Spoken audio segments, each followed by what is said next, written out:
नमस्कार, super prime time में आपका स्वागत है। आपके साथ मैं हूं Sumera Khan. Super prime time में हम आपको दुनिया भर की बड़ी और अहम खबरें दिखाने वाले हैं।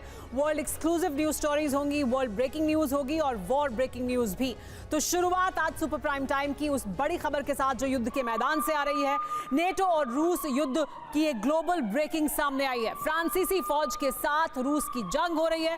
चासेव यार के करीब फ्रांसीसी फौज से जंग हो रही है। फ्रांस के 7 सैनिकों की मौत हो गई है, ये रूसी मीडिया ने जानकारी दी है। 5 मई को स्लोवियांस्क पहुंची है फ्रांस की सेना और अब आमने सामने की जंग फ्रांसीसी सैनिकों और रूसी सेना के बीच हो रही है। रूसी मीडिया ये रिपोर्ट कर रहा है कि 7 फ्रांसीसी सैनिकों की इस जंग में मौत हो गई है।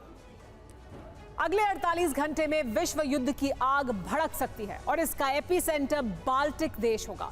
रूस, यूक्रेन या पोलैंड भी बन सकते हैं क्योंकि नेटो के साथ रूस का सीधा युद्ध छिड़ चुका है। यूक्रेन की धरती पर फ्रांसीसी सैनिकों की तैनाती हो चुकी है। 7 सैनिकों को रूस ने मार गिराने का दावा किया है। यूक्रेन मिलिट्री इंटेलिजेंस विंग की रिपोर्ट है कि रूस कभी भी नेटो देशों पर हमला कर सकता है। रूस को रोकने के लिए पोलैंड से बाल्टिक देशों तक नेटो ने सैन्य तैनाती कर दी है। युद्ध भड़कने की आशंकाएं देखते हुए पुतिन ने शपथ ग्रहण से ठीक पहले परमाणु युद्धाभ्यास का आदेश जारी कर दिया है। देखिए कैसे पुतिन का 5वां शपथ ग्रहण यूरोप के अस्तित्व पर ग्रहण बन चुका है। Владимир Владимирович Путин.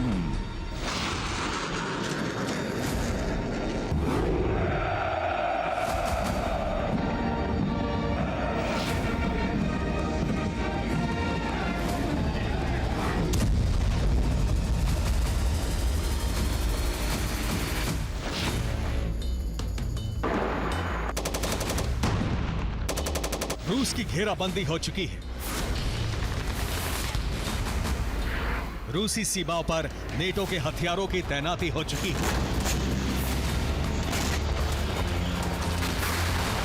रूस पर नेटो हमले के लिए तैयार है।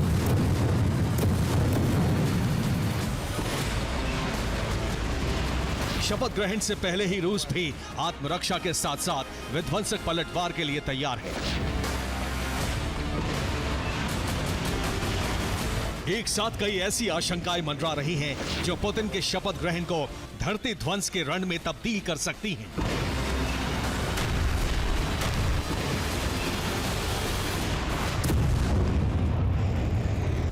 जैसे पहली ये कि नेटो सेना के यूक्रेन पहुंचने की खुफिया रिपोर्ट है। नेटो ने रूस पर हमला करने की 2 रेड लाइन तैयार की है। रूस बॉर्डर पर 1 लाख से ज्यादा नेटो सैनिक तैनात हो चुके हैं।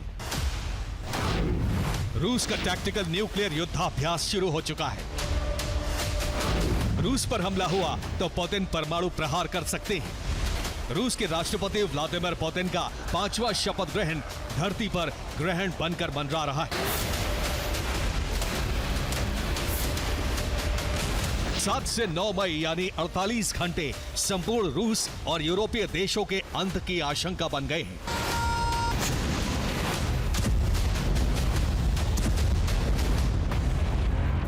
Авангард. 7 मई यानी पुतिन के शपथ ग्रहण का दिन और 9 मई यानी रूस का विजय दिवस। इन दोनों दिन की विशेष तैयारी हो चुकी है।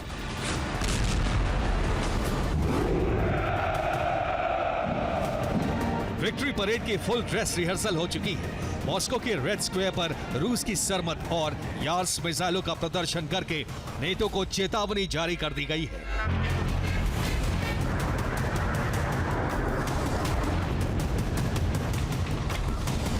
सात से 9 मई के बीच 48 घंटे के दौरान ये विश्व विनाशक मिसाइलें कभी भी फायर हो सकती हैं, क्योंकि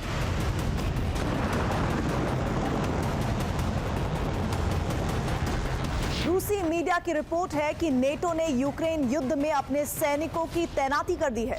जबकि 1 मई को ही नाटो प्रमुख ने कहा था कि यूक्रेन युद्ध में नाटो सेनाएं सीधे भागीदार नहीं होंगी। लेकिन रिपोर्ट बता रही है कि यूक्रेन की धरती पर नेटो सैनिकों के बूट गरज रहे हैं।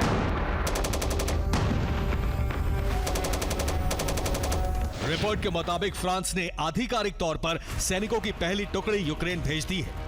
अमेरिकी रक्षा नीति विभाग के पूर्व अवर सचिव स्टीफन ब्रायन ने यह जानकारी दी। ब्रायन के मुताबिक फ्रांसीसी सैनिकों की तैनाती स्पेशल मिलिट्री ऑपरेशन जोन में की गई है।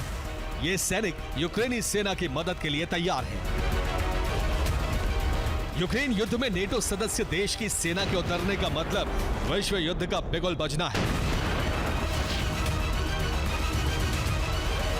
फ्रांस ने सैनिकों की तैनाती जिस जगह की उससे 30 किलोमीटर दूर ही रूस की सेना सबसे बड़ी जंग लड़ रही है।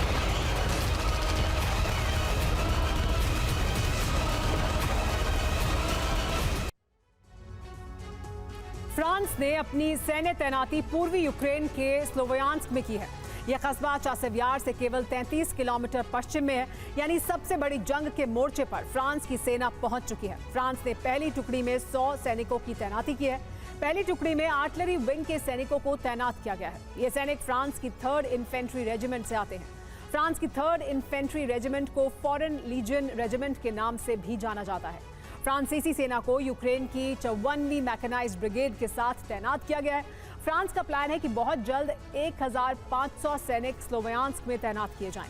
रिपोर्ट है कि 9 मई से पहले ही सभी 1500 सैनिक मोर्चे पर भेज दिए जाएंगे।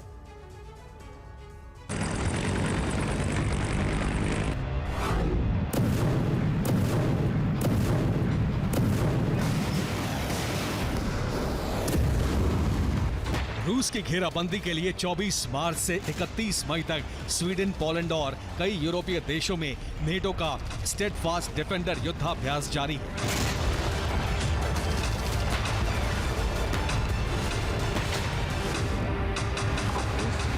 पोलैंड में नेटो का युद्धाभ्यास बीते 3 दिन से चल रहा है।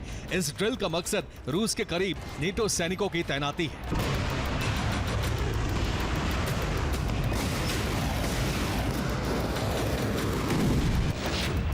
पोलैंड में सभी 32 नेटो सदस्य देशों के सैनिक युद्धाभ्यास में शामिल हैं। 32 देशों के 90,000 से ज्यादा सैनिकों की तैनाती पोलैंड में है। युद्धाभ्यास सुवाल की गैप में किया जा रहा है। पोलैंड में सीक्रेट तरीके से एटमी हथियार तैनाती की रिपोर्ट भी है। इसके अलावा लिथुआनिया, लातविया, एस्टोनिया में नेटो की हेवी आर्टिलरी तैनात हो चुकी है।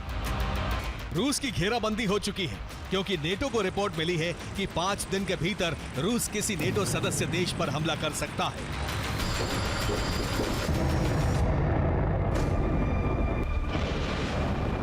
ये रिपोर्ट यूक्रेन के मिलिट्री इंटेलिजेंस विंग ने दी है। стратегічні цілі, насамперед ये है यूक्रेनी सेना के मेजर जनरल वादिम स्किबित्स्की। ये यूक्रेनी मिलिट्री इंटेलिजेंस निदेशालय के प्रमुख हैं। як курс задачу повністю यूक्रेनी सेना के मेजर जनरल वादिम स्किबित्स्की ने कहा है कि नेटो देशों पर कभी भी रूस का हमला हो सकता है।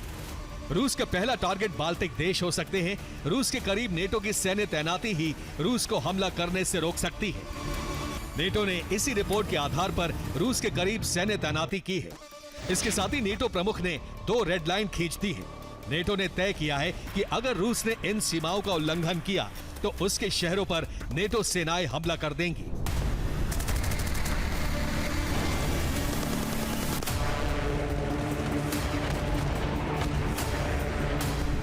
इटली की न्यूज एजेंसी ला रिपब्लिका की रिपोर्ट में दावा किया गया है कि पहली रेड लाइन के मुताबिक युद्ध में तीसरा देश जैसे कि बेलारूस यूक्रेन पर हमला करता है तो नेटो युद्ध में उतर जाएगा। अगर रूसी सेना भी बेलारूस बॉर्डर से यूक्रेन पर हमला करती है तो नेटो युद्ध में शामिल होगा। दूसरी रेड लाइन के मुताबिक पोलैंड या बाल्टिक देशों पर रूस हमला करता है तो नेटो युद्ध में शामिल होगा। यूक्रेन से सटे मोल्दोवा पर हमले की स्थिति में भी नेटो रूस पर पलटवार करेगा। पुतिन के शपथ ग्रहण से पहले ही नेटो का ब्लूप्रिंट तैयार हो चुका है और नेटो की तैयारियों के रिपोर्ट के आधार पर रूस ने भी बड़ी परमाणु तैनाती शुरू कर दी है। 6 मई की सुबह ही रूस के राष्ट्रपति ने रूसी एरोस्पेस मिसाइल फोर्सेस को युद्ध के लिए तैयार रहने के आदेश दे दिए हैं। इसके साथ ही टैक्टिकल न्यूक्लियर हमले का अभ्यास करने का आदेश दिया गया है।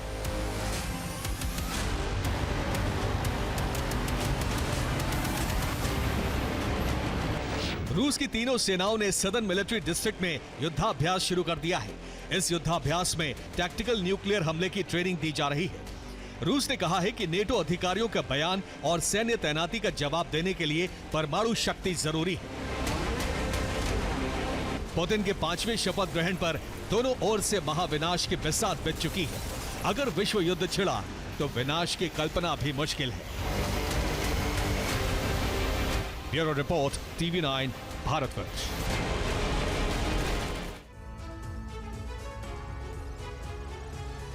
यूक्रेन के ओडेसा पर रूस ने बड़ा हमला किया है। रूसी सेना ने मिसाइल से हमला किया। नेटो मिसाइलों का गोदाम तबाह हो गया है। देखिए तस्वीरें सामने आई हैं किस तरह से नेटो मिसाइलों का गोदाम तबाह कर दिया गया है। रूसी सेना ने मिसाइल हमला किया और इस मिसाइल हमले में यूक्रेन के ओडेसा में मिसाइल गोदाम को ही तबाह कर दिया गया। नेटो का मिसाइल गोदाम था ये, जिसमें आग लगती हुई दिखाई दे रही है। Охуенно, вон це епіцентр, вот. Це, блядь. काला सागर फिर दहकने लगा है। इस बार यूक्रेन इतना हमलावर है कि क्रीमिया से रूस को अपने जहाज शिफ्ट करने पड़े हैं। क्रीमिया पर हमले रोकने के लिए रूस ने एटमी सबमरीन तैनात कर दी है। साथ ही युद्धपोत का एक चक्रव्यूह बना दिया है। इसके बावजूद यूक्रेन ने एक रूसी शिप को तबाह कर दिया। यूक्रेन पिछले 2 साल में 22 रूसी युद्धपोत तबाह कर चुका है। 22वें शिप की तबाही के बाद पुतिन ने बदले का ऐसा विध्वंसक प्लान बनाया है जिससे नेटो और रूस में टकराव का अंदेशा बढ़ गया है। यानी काले सागर में कभी भी एटमी जलजला आ सकता है।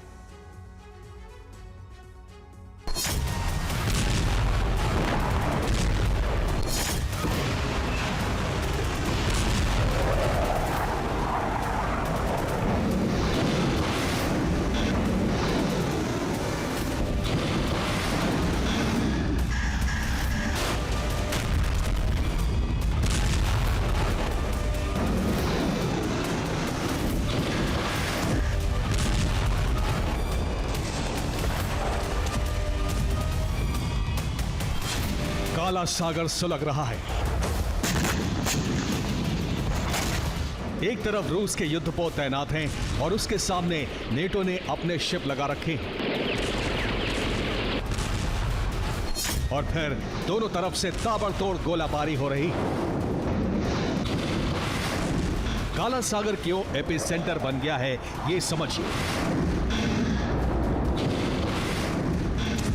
दरअसल यूक्रेन हर हाल में क्रीमिया पाना चाहता है, इसलिए हमले कर रहा है और रूस ओडेसा पर कब्जा करके यूक्रेन को ब्लैक सी से पूरी तरह अलग कर देना चाहता है। एक तरफ हथियारों की खेप मिलने से यूक्रेन के हौसले बुलंद हैं, तो दूसरी तरफ उसे जल्द ही अमेरिकी एयरक्राफ्ट F-16 मिल जाएगा, जिससे वो क्रीमिया को तहस-नहस कर सकता है। यूक्रेन का साथ देने के लिए नाटो देश सेना भेज रहे हैं। इसके साथ ही नेवल फोर्स से भी काले सागर से लेकर बाल्टिक तक रूस की घेराबंदी करने की पूरी तैयारी है। यूक्रेन के अलावा नेटो ने भी क्रीमिया विजय का संकल्प बना लिया है। इसके लिए तैयारी क्या है, ये समझिए।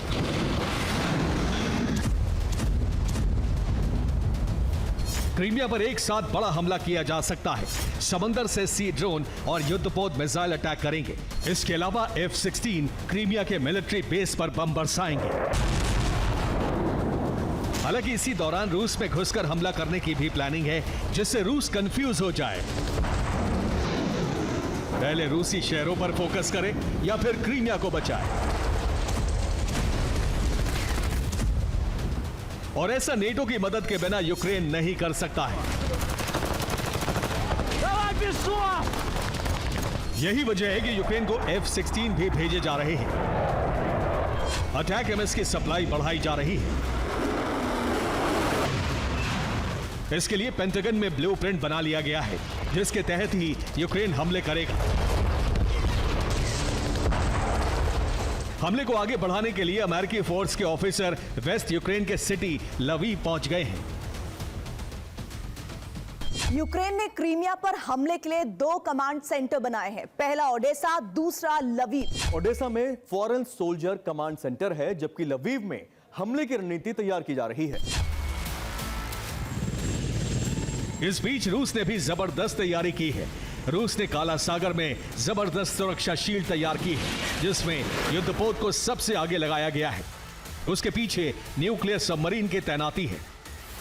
साथ ही सेवेस्तोपोल पर स्कंदर की तैनाती कर दी है।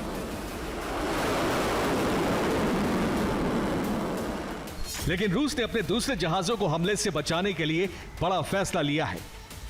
रूस ने नेवल बेस शिफ्ट किए हैं। सेवेस्तोपोल से शिप शिफ्ट करके जॉर्जिया के अब्खाजिया भेज दिए हैं। क्योंकि यूक्रेन लगातार हमलावर है, उसके सी ड्रोन ने रूसी युद्धपोत पर हमला करके उसे तबाह कर दिया। ये उसी हमले का वीडियो है। ये रूस के लिए बड़ा नुकसान है।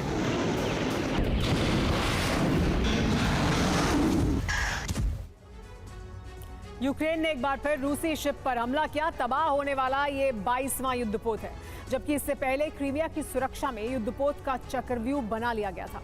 3 से 4 शिप सेवेस्तोपोल बेस के पास तैनात कर दिए गए थे। तभी ओडेसा की तरफ से 4 सी ड्रोन आए। सी ड्रोन के टारगेट पर रूसी युद्धपोत थे, जबकि रूसी शिप ओडेसा पर हमला कर रहे थे। तभी 3 सी ड्रोन को रूसी युद्धपोत ने हमला करके तबाह कर दिया, जिसमें से एक सी ड्रोन बच गया। उसने एक युद्धपोत पर हमला कर दिया। वो सी माइंस के जाल में बच गया और शिप को हमले में तबाह कर दिया। यूक्रेन के सी ड्रोन का नाम मागुरा V5 है। मागुरा के अलावा सी बेबी ड्रोन से भी यूक्रेन ने हमले किए। यही वजह है रूस अपने ट्रांसपोर्ट शिप को दूसरे नेवल बेस पर शिफ्ट कर रहा है। अभी उसने अब्खाजिया पोर्ट पर शिप भेज दिए, जबकि इससे कुछ हफ्ते पहले अब्खाजिया के पास ही नोवरोसिस्क नेवल बेस पर अपने युद्धपोत शिफ्ट किए थे। हालांकि अभी भी सेवेस्तोपोल के पास ब्लैक सी फ्लीट मौजूद है, जिस पर क्रीमिया की सुरक्षा का जिम्मा है। इस बीच नेटो ने जॉर्जिया सरकार को धमकी दी है कि अगर रूस के जहाजों को पोर्ट पर रखने में मदद की तो अंजाम भुगतना होगा। आपको बता दें, अब्खाजिया बेस जॉर्जिया में पड़ता है। अमेरिका ने कहा है जॉर्जिया युद्ध की तरफ अपने कदम ना बढ़ाए। रूस इसे यूक्रेन युद्ध में खींच रहा है। रूस ने जॉर्जिया की अब्खाजिया पोर्ट को मिलिट्री बेस में बदल दिया है। यह जॉर्जिया के अंत की शुरुआत है। इस वक्त जॉर्जिया में गृह युद्ध के हालात हैं। विदेशी एजेंट बिल को लेकर लोग संसद से लेकर सड़क तक प्रदर्शन कर रहे हैं। बताया जा रहा है कि इस बिल के जरिए रूस जॉर्जिया में उठने वाली विरोध की आवाज को दबाना चाहता है। लेकिन रूस का दबदबा जॉर्जिया सरकार पर है, इसलिए शिप को शिफ्ट करने में कोई दिक्कत नहीं आने वाली। जबकि क्रीमिया में लगातार हमले से रूसी युद्धपोत को बड़ा नुकसान हो चुका है। रूसी खुफिया एजेंसी को इनपुट मिला है कि एक हफ्ते में यूक्रेन बहुत बड़ा अटैक कर सकता है, क्योंकि उसे हथियारों की दूसरी खेप भी जल्द मिल जाएगी, जिसमें medium range missile, anti armour rockets, 155 mm artillery shells, kamikaze drone मिल सकते हैं। जबकि ब्रिटेन हमले के लिए लगातार मिसाइल दे रहा है और फ्रांस ने सैनिक भेजने का ऐलान करके क्रेमलिन की धड़कनें बढ़ा दी हैं, क्योंकि अभी यूक्रेन ने रूस के युद्धपोत और रूस के Su-25 को मार गिराकर अपने इरादे जाहिर कर दिए हैं। Bureau report, TV9 Bharatvarsh. Black Sea fleet पर यूक्रेनी हमला नाकाम हो गया। यूक्रेन ने ड्रोन बोट से किया यह हमला। रूसी हेलीकॉप्टर से बोट पर गोलाबारी की गई। रूस के Ka-27 ने नष्ट की है ड्रोन बोट।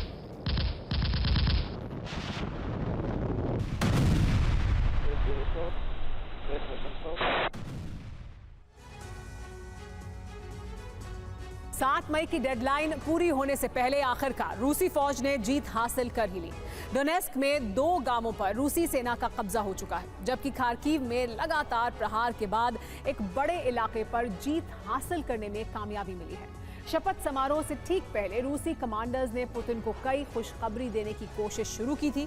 हवाई ताकत और यूक्रेन में हथियारों की कमी का फायदा उठाते हुए रूसी सेना का विजय रथ आगे बढ़ने लगा है। 9 मई को विक्ट्री डे पर रूस के शौर्य प्रदर्शन होगा और उसके बाद पुतिन यूक्रेन में जीत का ब्यौरा देंगे। माना जा रहा है कि अगले 48 घंटे यूक्रेन के लिए बहुत भारी हैं, क्योंकि रूसी सेना अपनी पूरी ताकत झोंकने वाली है।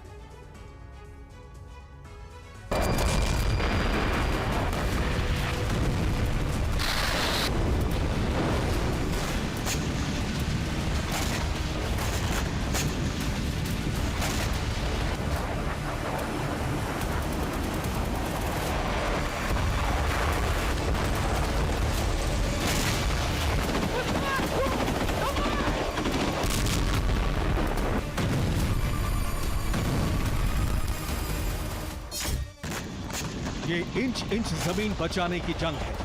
सीना ठोककर दुश्मन को ललकारने का वक्त है।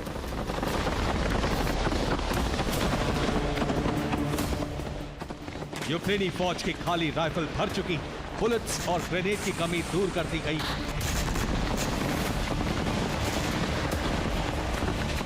अब जान की बाजी लगाकर आमने सामने की जंग चल रही है। रूस की ताकत के आगे यूक्रेनी फोर्स का दम कम जरूर है, लेकिन कायम है यूक्रेनी सैनिकों का हौसला और इसीलिए अब हो रहा है ताबड़तोड़ हमला।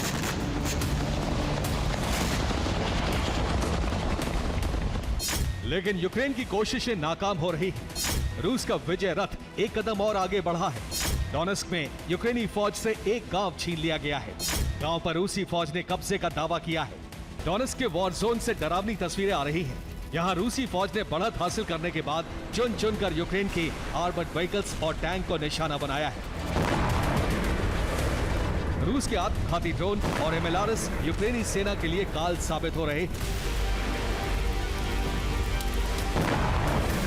एक ही दिन में यूक्रेन को यहाँ कई वाहन और टैंक गंवाने पड़े।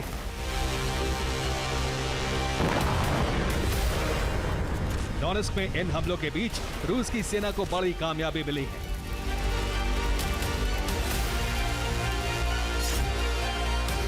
डोनेस्क का एक पूरा गांव अब वीरान है। ड्रोन से ली गई इन तस्वीरों में हर जगह तबाही नजर आ रही है। अब यहाँ धमाके नहीं हो रहे, लेकिन धमाकों के निशान बता रहे हैं कि पिछले दिनों यहाँ कितना भीषण युद्ध हुआ है।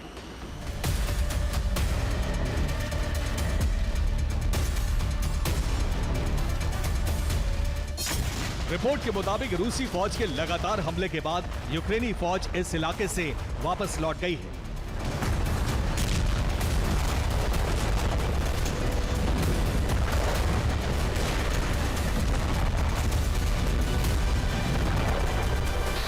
इस युद्ध का अंजाम क्या हुआ, वो जानने से पहले इसी गांव की तरफ वीरान होता यूक्रेन का एक और शहर देख लीजिए।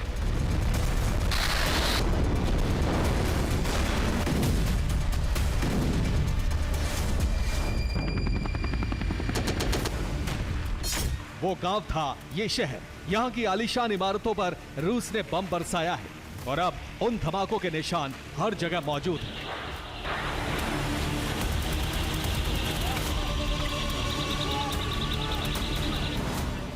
कई इमारतों की छत पर बम धमाके के निशान मौजूद हैं।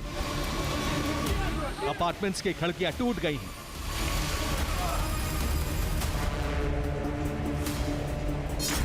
आगे बढ़ने से पहले आपको बताते हैं कि रूस कहां-कहां कब्जा करने में कामयाब हुआ और कहां तबाही के बाद रूस को जीत की उम्मीद है।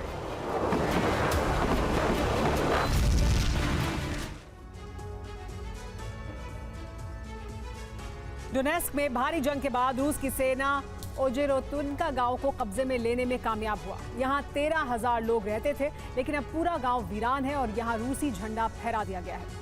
ये अवदिव्का से 25 किलोमीटर की दूरी पर है और यूक्रेन की सेना यहां हथियारों का विशाल भंडार रखती थी। खार्किव में रूस का ताबड़तोड़ हमला जारी है। यहां रूस की सेना D-30 ग्लाइड बॉम्ब का इस्तेमाल कर रही है। रूस के हमले में 20 अपार्टमेंट तबाह हो गए, जबकि 15 लोग जख्मी हैं। रूस ने यूक्रेन के कुपियांस्क और पोल्टावा पर भी भारी हमला किया है। कुपियांस्क में रूस फैब 1500 बॉम्ब का इस्तेमाल कर रहा है, जिससे बड़ी तबाही हुई है। पोल्टावा में भी हवाई हमला किया गया है। रूस यूक्रेन के कई इलाकों पर कब्जे की कोशिश में तेज रफ्तार से हमला कर रहा है।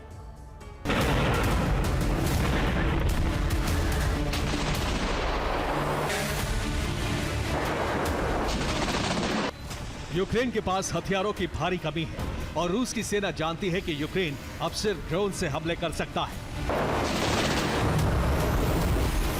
इसलिए जगह जगह ZU-23-2 एंटी एयरक्राफ्ट गन की तैनाती कर दी गई है। फिलहाल डोनेस्क के एक गांव पर कब्जे के बाद पूर्वी इलाके में रूस का किला काफी मजबूत हो चुका है।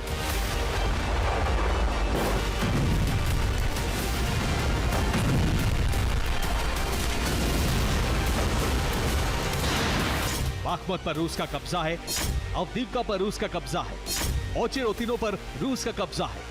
खेरसोन में रूस मजबूत स्थिति में है। खार्किव में रूस का ताबड़तोड़ हमला जारी है। सुमी को भी रूस ने खाली करवा लिया है। डोनेस्क इलाके में ही रूस ने एक और बड़ा हमला किया है।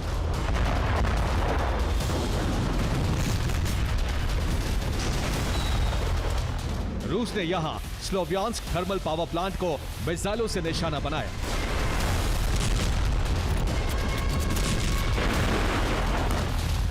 रूस की 5 मिसाइल हमले से यहां बड़ी तबाही हुई है।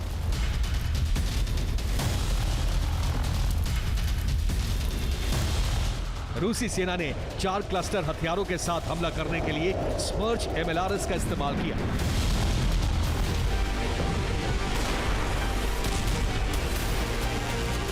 लगातार 5 हमलों और क्लस्टर विस्फोटक की वजह से यहां कई धमाके हुए।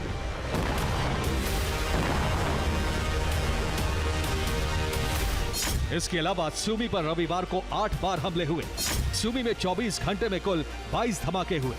सूमी में 6 इलाकों को रूस ने निशाना बनाया। ISW की रिपोर्ट के मुताबिक रूसी सेना अवदीव्का के उत्तर पश्चिम में आगे बढ़ रही है।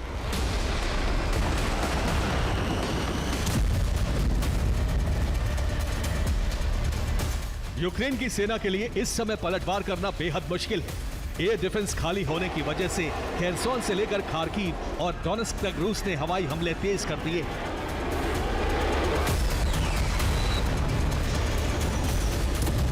एयर डिफेंस खाली होने की वजह से रूस के ड्रोन हमले कामयाब हो रहे हैं। रूसी मिसाइलों को रोक पाना मुश्किल है। अब्राम्स जैसे टैंकों को बचा पाना मुश्किल हो रहा है। वॉर एक्सपर्ट्स के मुताबिक अमेरिका को हथियार देने का ऐलान करने की जगह अटैक MS की तरह ही गुप्त रूप से हथियार पहुंचाना चाहिए था।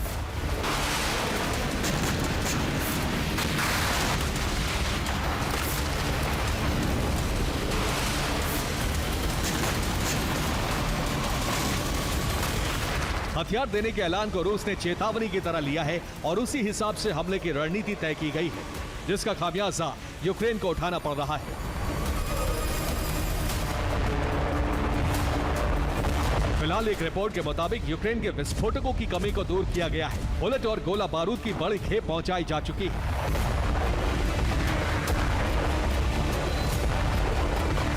लेकिन इन सब के बीच यूक्रेन को इस वक्त सबसे अधिक जरूरत एयर डिफेंस की है, ताकि रूस को जमीनी लड़ाई के लिए मजबूर किया जा सके।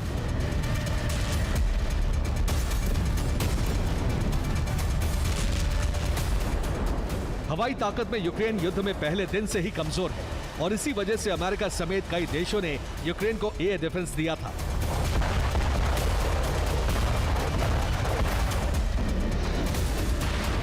अब एयर डिफेंस तो यूक्रेन में मौजूद है, लेकिन उनकी मिसाइलें नहीं, और ये मिसाइलें कब तक पहुंचेंगी इसका भी अंदाजा यूक्रेन को नहीं है।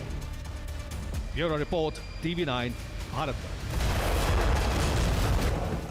यूक्रेन का एक शहर जिसकी कुल आबादी महज 12,000 ही है, मगर यूक्रेन के इस शहर पर कब्जे के लिए रूस ने 25,000 से ज्यादा जवानों को तैनात किया है। रूसी ब्रिगेड ने बाखमुत से महज 10 किलोमीटर दूर मौजूद चासेव यार को घेर लिया है। दावा किया जा रहा है कि किसी भी वक्त रूस के 25,000 लड़ाके चासेव यार में नरसंहार को अंजाम दे सकते हैं, बारूदी कोहराम मचा सकते हैं। जानते हैं रूसी सेना का मकसद क्या है। 9 मई से पहले चासेव यार में रूसी ध्वज फहराना, यूक्रेन के इस इकोनॉमिक जोन को अगले 70 घंटे तक दहलाना। आखिर क्यों और कैसे, आप भी देखिए।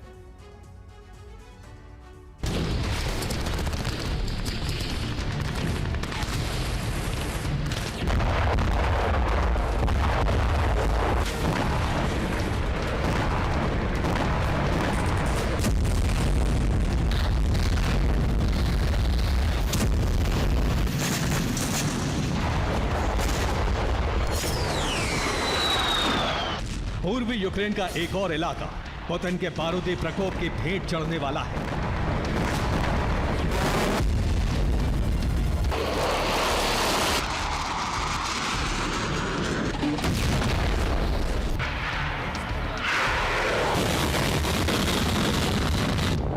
मारियोपोल, ज़ेपोरिज़िया और अवदीव्का की तरह डोनेस्क रीजन के उस शहर पर किसी भी वक्त रूसी ब्रिगेड का कब्जा हो सकता है।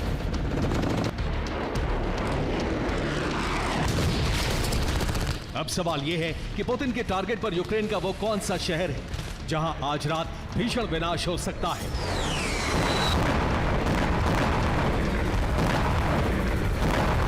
जल थल नभ से प्रचंड प्रहार हो सकता है।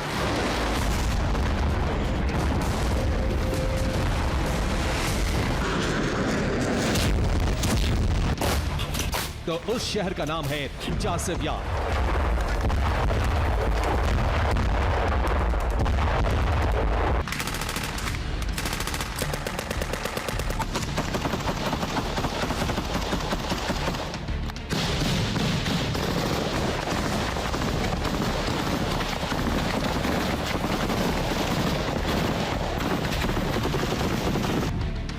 डोनेट्स्क रीजन में मौजूद चासिव यार सिटी, जिसकी कुल आबादी 13,000 से भी कम है, जो बेहद छोटे से इलाके में बसा है, बावजूद इसके रूसी डिफेंस ने चासिव यार पर कब्जे के लिए 25,000 जवान तैनात किए हैं। रूसी सैनिकों ने चासिव यार के पूर्वी इलाके की घेराबंदी की। टैंक, आर्टिलरी और तोपों के साथ रूसी सेना ने मोर्चा संभाला। दावा है कि 9 मई से पहले चासिव यार पर रूस का कब्जा संभव है।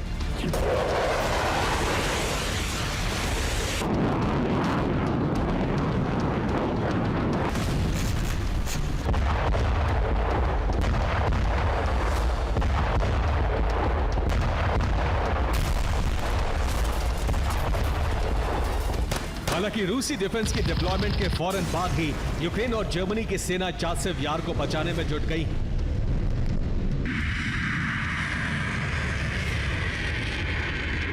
रूसी ब्रिगेड चासिव यार में दाखिल न हो, इसके लिए चासिव यार में खास तरह का सुरक्षा घेरा भी बनाया गया है।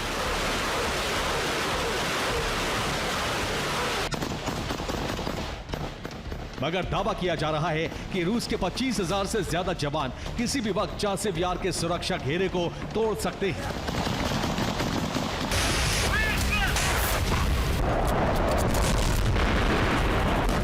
आखिर कैसे, ये भी जान लीजिए। मसलन डोनेट्स्क रीजन के सबसे बड़े शहर बाखमुत से महज 10 किलोमीटर दूर पश्चिम में मौजूद है चासिव यार, जो कि यूक्रेनी ब्रिगेड के लिए अहम लोकेशन है। फिलहाल रूसी सेना चासिव यार के पूर्वी छोर पर मौजूद है, लेकिन चासिव यार में दाखिल होना रूसी फौज के लिए आसान नहीं है, क्योंकि चासिव यार के पूर्वी छोर पर 30 मीटर चौड़ी नहर है, जो रूसी सैनिकों के लिए सबसे बड़ी बाधा है। ऐसे में रूस के पास चासिव यार में दाखिल होने के सिर्फ 2 रास्ते हैं, और वो हैं कैनाल पर बने 2 ब्रिज, जो नहर के 2 अलग अलग छोर पर मौजूद हैं। यानी इन पुलों के जरिए ही रूस के 25,000 जवान चासिव यार में दाखिल हो सकते हैं।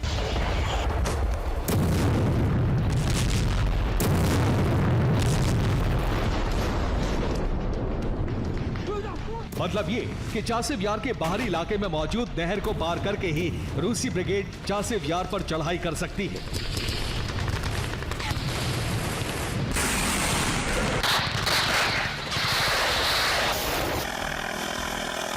यूक्रेन के डिफेंसिव लोकेशन पर हमला कर सकती है।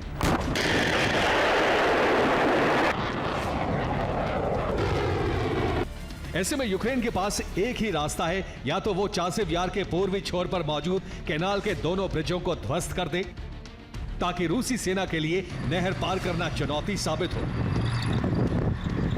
वहीं दूसरी तरफ चासिव यार के बॉर्डर पर खड़ी रूसी ब्रिगेड के पास सिर्फ 70 घंटे हैं।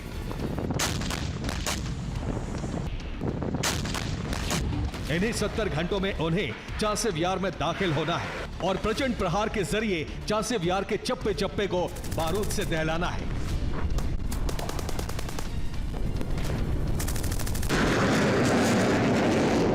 नौ मई से पहले चासिव यार पर रूसी ध्वज लहराना है।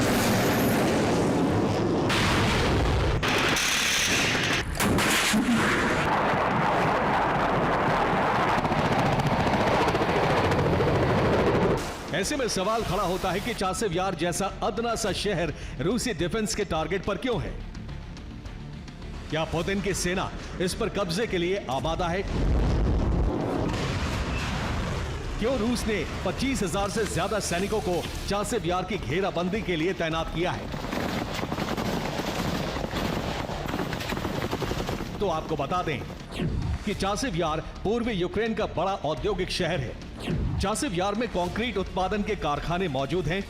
चासिव यार डोनेट्स्क रीजन का बड़ा खनन क्षेत्र भी है, जिसकी मिट्टी का इस्तेमाल ईंटें बनाने में किया जाता है। सामरिक तौर पर भी चासिव यार यूक्रेन के लिए अहम है।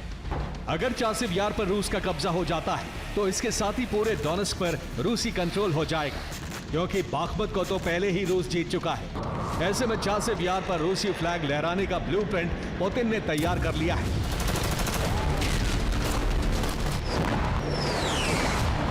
मतलब ये कि बैटल ऑफ चासेव यार के आगाज के साथ ही रूसी ब्रिगेड तबाही मचा देगी। और यकीन मानिए, जो हश्र अवदीव, मारियोपोल और बाखमुत का हुआ, ठीक वैसा ही भयावह मंजर अगले चंद घंटों के बाद चासेव यार में भी दिखाई देगा। Bureau report, TV9 Bharatvarsh.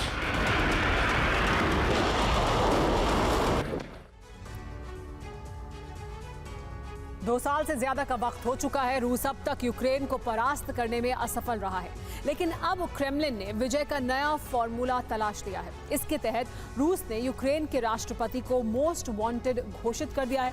तो सवाल यही है कि आखिर इस फैसले के पीछे पुतिन का प्लान क्या है? क्या जंग जीतने के लिए पुतिन और उनकी सेना ज़ेलेंस्की को मृत्युदंड देने का निर्णय कर चुके हैं?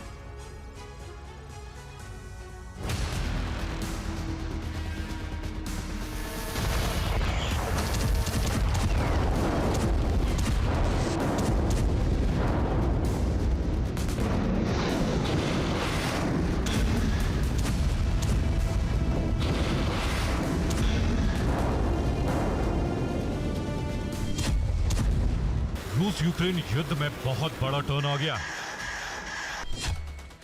ये युद्ध 180 डिग्री बदल गया है। जिस वक्त यूक्रेनी फोर्स रूस की धरती पर अमेरिकी मिसाइल ADS-CMS से तबाही मचा रही है, उसी वक्त क्रेमलिन ने अपनी हिट लिस्ट जारी कर दी। यूक्रेन के हमले से बौखलाए रूस ने यूक्रेन के राष्ट्रपति व्लोदिमीर ज़ेलेंस्की को मोस्ट वांटेड क्रिमिनल घोषित कर दिया है। रूस के गृह मंत्रालय ने अपनी वेबसाइट पर मोस्ट वांटेड अपराधियों की लिस्ट जारी की है। इसमें सबसे बड़ा और सबसे पहला नाम ज़ेलेंस्की का है। लिस्ट में ज़ेलेंस्की की फोटो के साथ साथ उनका नाम, जन्मतिथि और जन्म स्थान भी है। सवाल यही है कि आखिर रूस ने ज़ेलेंस्की को मोस्ट वांटेड अपराधी क्यों घोषित किया? इसके पीछे क्रेमलिन का प्लान क्या है? क्या रूस ज़ेलेंस्की को मृत्युदंड देने जा रहा है? क्या ज़ेलेंस्की की हत्या की साजिश रची जा चुकी है? ये तमाम सवाल इसलिए उठ रहे हैं क्योंकि 2 साल से ज्यादा वक्त हो चुका है। बावजूद इसके रूस यूक्रेन में विजय नहीं प्राप्त कर पाया है। ऐसे में रूस कई बार ज़ेलेंस्की को खत्म करने की साजिश रच चुका है। Если речь идет об ударе, ликвидирующем президента Украины, то, во-первых, нужно иметь в виду, что у российских сил, у российской стороны просто может не быть возможности это сделать. Понимаете? Так же, как не было возможности взять Киев. रशियन मीडिया में चल रही इस बहस को बहुत ध्यान से सुनिए। वॉर स्पेशलिस्ट जिस मसले पर चर्चा कर रहे हैं उसे समझिए। Президента Зеленского в бункере не будет. Но это будет давать абсолютный сигнал к тому, что есть определенные моменты, которые мы не потерпим. Вот и все. Тогда надо специально подождать. Да не надо специально ждать. Подождите. Надо ударить. И вот когда его на самом деле там не будет, когда его не будет, вот тогда и нанести удар по этому бункеру. सुना आपने? रूस के न्यूज चैनल्स पर इस बात पर डिबेट हो रही है कि क्या वक्त ज़ेलेंस्की को मौत के घाट उतारने का आ गया है। ज़ेलेंस्की का मर्डर होना चाहिए या नहीं? अगर युद्ध के बीच में रूसी फौज ज़ेलेंस्की की हत्या करती है तो इससे रूस को फायदा होगा या नुकसान? Виктор Жозефович, секундочку. Вот тогда будет понятно, что мы говорим, значит, вот вам предупреждение, мы действительно можем это сделать на самом деле, придут там кранты этому Зеленскому и всему остальному. Секундочку, давайте представим, что ваш вариант реализовался. У российской стороны есть возможность... Это не только мой вариант. Вариант, который вы представили, да? Что у российской стороны есть возможность ударить по месту, где находится президент Украины, он погибает в это время. Что произойдет? Результаты будут следующие, последствия. Во-первых, रूस के कुछ वॉर एक्सपर्ट्स कह रहे हैं कि ज़ेलेंस्की को आसानी से मारा जा सकता है। इससे युद्ध खत्म हो जाएगा, रूस विजयी हो जाएगा। लेकिन दूसरा धड़ा इसके खिलाफ है। उसका कहना है कि इससे रूस को सिर्फ नुकसान होगा। чем он сам. И то есть никаких плюсов для нас не будет вообще. Это не выигрышная ситуация для России. स्टूडियो में ये डिबेट, ये चर्चा, ये ऐलान कई सवालों को जन्म दे रही है। क्या रूस यूक्रेन युद्ध अब कातिल टर्न लेने जा रहा है? क्या एक बार फिर ज़ेलेंस्की को मारने का प्लान रेडी है? क्या रूसी सेना जेलेंस्की का मर्डर करने वाली है? क्या पुतिन के टारगेट पर यूक्रेन के राष्ट्रपति हैं? क्या जेलेंस्की को खत्म करने का ब्लूप्रिंट बन गया है? क्या जेलेंस्की की हत्या से युद्ध खत्म हो जाएगा?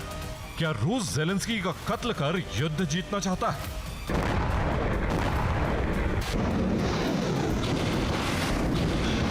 सच तो पता नहीं, पर रूसी मीडिया में आजकल जेलेंस्की की हत्या को लेकर